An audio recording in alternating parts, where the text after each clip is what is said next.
Triangle love story విన్నారా? అదే జరుగుతుంది ఇక్కడ. ఇద్దరికి బీజేపీ కావాలట. ఇటు వైసీపీకి బీజేపీ కావాలి, తెలుగుదేశం పార్టీకి బీజేపీ కావాలి. బీజేపీ పార్టీ మాత్రం ఇద్దరితో డువెట్లు పాడుతుంది. ఇది మన రాష్ట్రంలో జరుగుతుంది. మన కర్మ కాకపోతే ఇంత దురదృష్టం మన కళ్ళ ముందర జరుగుతుంది. వీళ్ళిద్దరూ అమ్ముడుపోయారు. వీళ్ళిద్దరూ బీజేపీకి బానిసలుగా మారారు.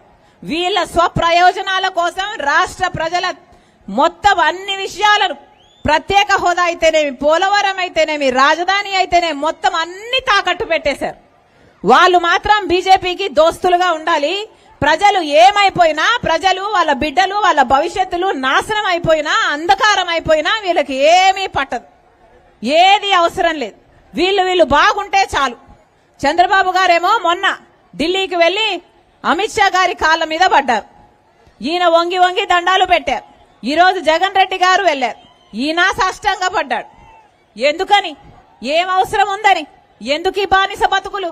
మనకి ఏం చేశారని ఈ బానిస బతుకులు?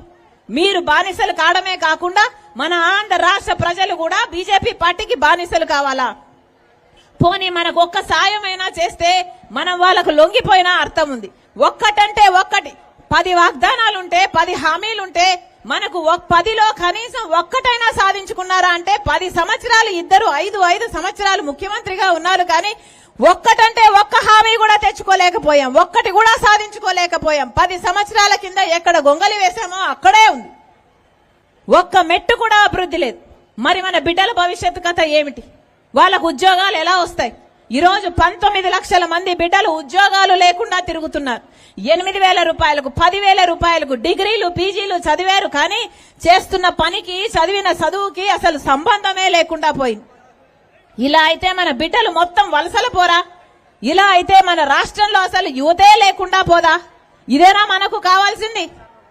ప్రభుత్వం చెప్పిన మాట జాబ్ క్యాలెండర్ ప్రతి సంవత్సరం వేస్తామన్నారు.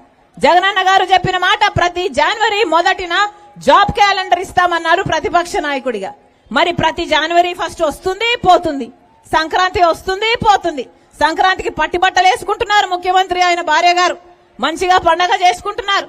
కానీ మన బిడ్డలకు మాత్రం జాబ్ క్యాలెండర్ లేదు. ఇది ఎక్కడ విచిత్రం? అప్పుడు చంద్రబాబు గారు ముఖ్యమంత్రిగా ఉంటే 7,000 డిఎస్సి ఉద్యోగాలు ఇస్తుంటే ఆ రోజు జగనన్న గారు సిగ్గులేదా? 25,000 ఉద్యోగాలు ఖాళీగా ఉన్నాయి, ఎందుకు భర్తీ చేయటం లేదు? నేను అధికారం లేకొచ్చినాక మెగా డిఎస్సి 25,000 ఉద్యోగాలను భర్తీ చేస్తానని చెప్పాడు జగనన్న గారు. మరి ఈ రోజు మెగా డిఎస్సి కథ దేవుడెరుగు, దగా డిఎస్సి 6,000తో ఉద్యోగాలు ఇస్తున్నారట. అది కూడా నోటిఫికేషన్ ఈ 5 ఏళ్లు రాలేదు. ఇప్పుడు ఎన్నికలు 2 నెలలు ఉన్నాయనగా ఇప్పుడు ఇస్తారట. ఇక ఎప్పుడు పరీక్షలు రాసేది? ఎప్పుడు వీళ్లకు ఉద్యోగాలు వచ్చేది? వీళ్లకు నిజంగానే ఉద్యోగాలు ఇవ్వాలి అన్న చిత్తశుద్ధి ఉంటే మరి ఈ 5 సంవత్సరాలు ఎందుకు ఇవ్వలేదు? ఆలోచన చేయండి. వీళ్ళ రాజశేఖర రెడ్డి గారి ఆశయాలను నిలబెట్టేది? అసలు రాజశేఖర రెడ్డి గారి బ్రతుకున్నప్పుడు వ్యవసాయం ఎలాగుండేది? ఏమన్నా రైతులున్నారా? అన్నా వ్యవసాయం ఎలాగుండేదన్నా? రాజశేఖర రెడ్డి గారు ఉన్నప్పుడు రైతే రాజు, వ్యవసాయం పండుగ. ఇన్పుట్ సబ్సిడీ ఉండే, విత్తనాల మీద సబ్సిడీ ఉండే, డ్రిప్ మీద సబ్సిడీ ఉండే, పంట నష్టపోతే అద్భుతంగా పంట నష్టపరిహారం ఉండే, పంట బీమా ఉండే. ఎంత అద్భుతంగా చేశారు. రుణమాఫీ చేశాడు, గిట్టుబాటు ధరనిచ్చారు, పెట్టుబడి ధర తగ్గించాడు. విత్తనాలు ఎక్కడైనా ఎక్కువ అమ్ముతే వీల్లేదు అని సుప్రీంకోర్టు వరకు వెళ్లి కొట్లాడి మరీ తగ్గించారు. ఉందా ఇప్పుడు ఈ పరిపాలనకు ఆ చిత్తశుద్ధి ఉందా? అసలు రైతు నష్టపోతే కనీసం అయ్యో నష్టపోయావా అని నష్టపరిహారం కూడా ఇచ్చే ప్రభుత్వం కాదు. వీళ్ళ రాజశేఖర రెడ్డి గారి ఆశయాలను నిలబెట్టేది? ఏం చెప్పాడు జగనన్న గారు? ఇక్కడే ఉంది ఒక మద్యం షాపు. అన్నా మీ షాపు గురించి మాట్లాడట్లేదు కానీ ఏం చెప్పాడు జగనన్న గారు? పూర్తి మద్యపాన నిషేధం చేస్తానన్నాడు. ఏమన్నాడు? అసలు మద్యం అనేది లేకుండా చేస్తాను అన్నాడు. మద్యం అనేది లేకుండా చేశాకనే ఓట్లు అడుగుతాను అన్నాడు. మద్యం అనేది లేకుండా చేస్తాను అని నేను మేనిఫెస్టోలో పెడుతున్నాను. ఆ మేనిఫెస్టో నాకు బైబిల్, ఖురాను, భగవద్గీతతో సమానం అని చెప్పాడు. మరేమైంది మద్యపాన నిషేధం? ఈ రోజు మద్యపాన నిషేధం కదా దేవుడెరుగు. పూర్తిగా అసలు మద్యం లిక్కర్ బిజినెస్ మొత్తం సర్కారే చేస్తుంది కదా. ఇక వేరే బ్రాండ్లు ఎక్కడా ఏవీ లేవు. సర్కారు ఏది అమ్ముతే అదే తాగాలి, ఎంతకు అమ్ముతే అంతకే కొనాలి. క్యాష్ అంటే క్యాషే. స్టేట్ కు ట్యాక్సులు లేవు, సెంటర్ కి ఇచ్చే ట్యాక్సులు లేవు. ఈ రాష్ట్రంలో, మన రాష్ట్రంలో పక్క రాష్ట్రాల కంటే ఈ కల్తీ మందు తాగి 25% మంది పక్క రాష్ట్రాల కంటే మన రాష్ట్రంలో లివర్ చెడిపోయి చచ్చిపోతున్నారు అని రిపోర్ట్లు వచ్చినా కూడా క్వాలిటీ చెక్ లేదు. సర్కార్ అదే అమ్మాలి, ప్రజలు అదే తాగాలి. ఇది ఎక్కడ విడ్డూరం? శాండ్ మాఫియా అంతే, లిక్కర్ మాఫియా అంతే, మైనింగ్ మాఫియా అంతే. ప్రజల గురించి అక్కర ఉందా? ప్రజల గురించి ఆలోచన ఉందా? 8 లక్షల కోట్ల రూపాయల అప్పుల కుప్ప ఉంది ఈ రోజు మన రాష్ట్రం మీద. ఎవరు కట్టాలి ఇదంతా? పైగా చెప్తారు మేమంతా బటన్ నొక్కడానికట, బటన్ నొక్కడానికే అప్పులు చేశారట. మీరు బటన్ నొక్కేది కేవలం 55,000 కోట్ల రూపాయలు. అంటే 5 సంవత్సరాలు వేసుకున్నా కూడా 2.5 లక్ష కోట్ల రూపాయలు. మిగతా 5.5 లక్ష కోట్ల రూపాయలు ఏమైంది డబ్బంతా? అప్పు చేసి పప్పు కూడు అన్నారు.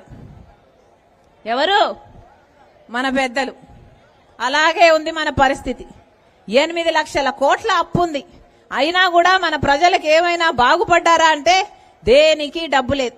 రాజధాని కట్టుకోవడానికి డబ్బు లేదు, పోలవరం కట్టుకోవడానికి డబ్బు లేదు, ఫీజు రీఎంబర్స్మెంట్ కి డబ్బు లేదు, మెట్రో వేసుకుందామంటే డబ్బు లేదు, కనీసం రోడ్లు వేసుకుందామంటే డబ్బు లేదు, కనీసం జీతాలు టైంకి ఇద్దామంటే కూడా డబ్బు లేదు. ఏమైపోయినట్టు ఈ డబ్బంతా? మీ డబ్బు, ప్రజల డబ్బు ఏమైపోయినట్టు? అందుకే చెప్తున్నాం, రాజశేఖర్ రెడ్డి గారి ఆశయాలను నిలబెట్టే ప్రభుత్వం కాదిది. రాజశేఖర్ రెడ్డి గారు మాట తప్పని, మడమ తిప్పని నాయకుడు. కానీ జగనన్న గారు ఇచ్చిన ప్రతి మాట తప్పారు. అందుకే చెప్తున్నాం, ఈ ప్రభుత్వం పోవాలి. రాజశేఖర్ రెడ్డి గారి సంక్షేమ పాలన మళ్లీ రావాలి.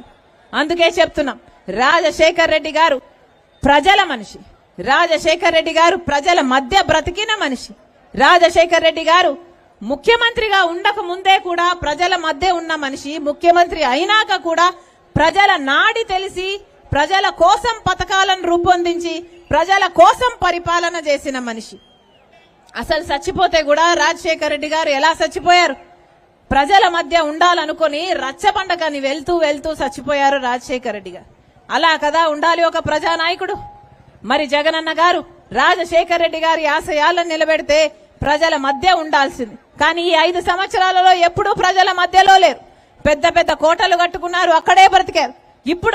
ఇప్పుడు ఎలక్షన్లు వచ్చాయి కాబట్టి ఇప్పుడు సిద్ధం అని బయలుదేరారు. దేనికి సిద్ధం సార్ అని అడుగుతున్నాం.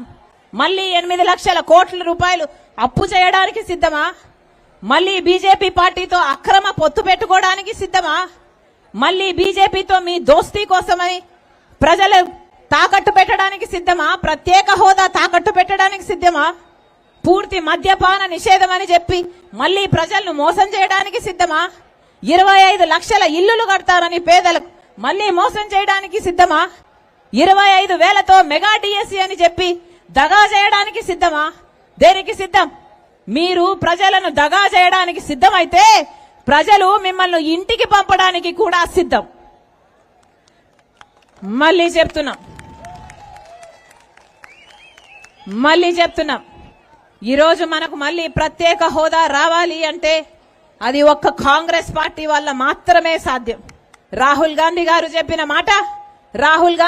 చెప్పిన మాట ప్రత్యేక హోదా ఫైలు మీదనే తాను ప్రధానమంత్రి అయిన రోజున మొట్టమొదటి సంతకం ప్రత్యేక హోదా, ఆంధ్రప్రదేశ్ కు ప్రత్యేక హోదా ఫైలు మీదనే సంతకం పెడతానని చెప్పాడు.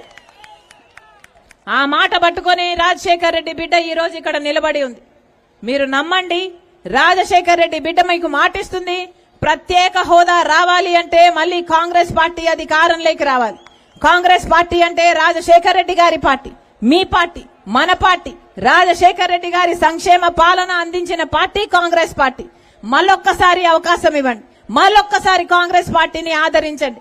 మళ్ళీ మనకు ప్రత్యేక హోదా కావాలన్నా, పోలవరం ప్రాజెక్ట్ సాధ్యం కావాలన్నా, రాజధాని రావాలన్నా, మనకు ఏ మేలు జరగాలన్నా, మన బిడ్డలకు ఉద్యోగాలు రావాలన్నా, రైతులకు రుణమాఫీ జరగాలన్నా, పేదలకు ఇల్లులు కట్టాలన్నా, ఇవన్నీ జరిగినాయి కాంగ్రెస్ పార్టీ వల్ల. రాజశేఖర్ రెడ్డి గారి కాంగ్రెస్ పార్టీ. మరొక్కసారి ఆశీర్వదించండి. రాజశేఖర రెడ్డి బిడ్డ మీకు మాటిస్తుంది, మళ్ళీ రాజశేఖర రెడ్డి సంక్షేమ పాలన మీ చేతుల్లో పెడతానని మీ రాజశేఖర రెడ్డి బిడ్డ మీకు మాటిస్తుంది. నా గుండెలో నిజాయితీ ఉంది, నా గుండెలో నిజాయితీ ఉంది. నా పుట్టింటికి మేలు చేయాలి అన్న తపన నాలో ఉంది. అందుకే ఆంధ్ర రాష్ట్ర రాజకీయాల్లో అడుగుపెట్టింది రాజశేఖర రెడ్డి బిడ్డ. మీరు ఒక్క అవకాశం ఇవ్వండి, రాజశేఖర రెడ్డి బిడ్డ మీకు మాటిస్తుంది. ఆ రాజశేఖర రెడ్డి గారి సంక్షేమ పాలన మీ గడప వరకు తీసుకొస్తుంది రాజశేఖర రెడ్డి బిడ్డ. మరొక్కసారి ఇది ఎన్నికలు వచ్చే సమయం, ఇది ఎలక్షన్ల సమయం. అన్ని పార్టీల లీడర్లు వస్తారు, అందరూ వస్తారు, డబ్బులు కూడా ఇస్తారు. మాకు ఓట్లేయండి అని అడుగుతారు. ఏమ్మా వస్తారా? వస్తారు కదా, డబ్బులు కూడా ఇస్తారు. తీసుకోండి, మీ డబ్బులే, మీ డబ్బులే. ఈ శాండ్ మాఫియా చేసి సంపాదించిన డబ్బులే. ఎవరు ఎన్ని డబ్బులు ఇస్తే అన్ని డబ్బులు తీసుకోండి, అంతకంటే ఎక్కువే వసూలు చేయండి. కానీ డబ్బులు ఎవరి దగ్గర తీసుకున్నా ఓటు వేసేటప్పుడు మాత్రం మీ ఆలోచన అయి ఉండాలి, మీ నిర్ణయం అయి ఉండాలి. ఎందుకంటే ఓటు అనేది మీ చేతిలో ఉన్న ఆయుధం, మీ జీవితాలను మార్చే ఆయుధం. 5 సంవత్సరాలకు ఒక్కసారి మాత్రమే ఈ ఆయుధం మీ చేతుల్లోకి వస్తుంది. అందుకే ఓటు వేసేటప్పుడు ఆలోచన చేసి ఓటు వేయండి. ఓటు అనేది అమ్ముకునేది కాదు. ఎవరు డబ్బులు ఇచ్చినా తీసుకోండి, కానీ మీ ఓటు అమ్మకానికి పెట్టకండి. మంచి వాళ్లకు ఓట్లేయండి, మంచి పార్టీకి ఓట్లేయండి. మీరు చంద్రబాబు గారికి ఓటేసి చూశారు, ఆయన ప్రతిపక్ష నాయకుడిగా ముఖ్యమంత్రిగా ఆయన చేసింది ఏమీ లేదు. జగన్మోహన్ రెడ్డి గారికి ఓట్లేసి చూశారు, ఆయన ముఖ్యమంత్రిగా ఆయన మన రాష్ట్రానికి గాని, మన పోలవరానికి గాని, మన ప్రత్యేక హోదాకు గాని, మన రాజధానికి గాని చేసింది ఏమీ లేదు. అందుకే చెప్తున్నా, ఒక్క అవకాశం కాంగ్రెస్ పార్టీకి ఇవ్వండి. కాంగ్రెస్ పార్టీ రాజశేఖర రెడ్డి పార్టీ మీ పార్టీ, మీరు ఆశీర్వదించండి. మనసు పెట్టి చెప్తున్నా, చిత్తశుద్ధితో పనిచేస్తాం. రాజశేఖర రెడ్డి గారి సంక్షేమ పాలన మళ్లీ మీ చేతుల్లో పెడతానని రాజశేఖర రెడ్డి బిడ్డ మీకు మాటిస్తుంది.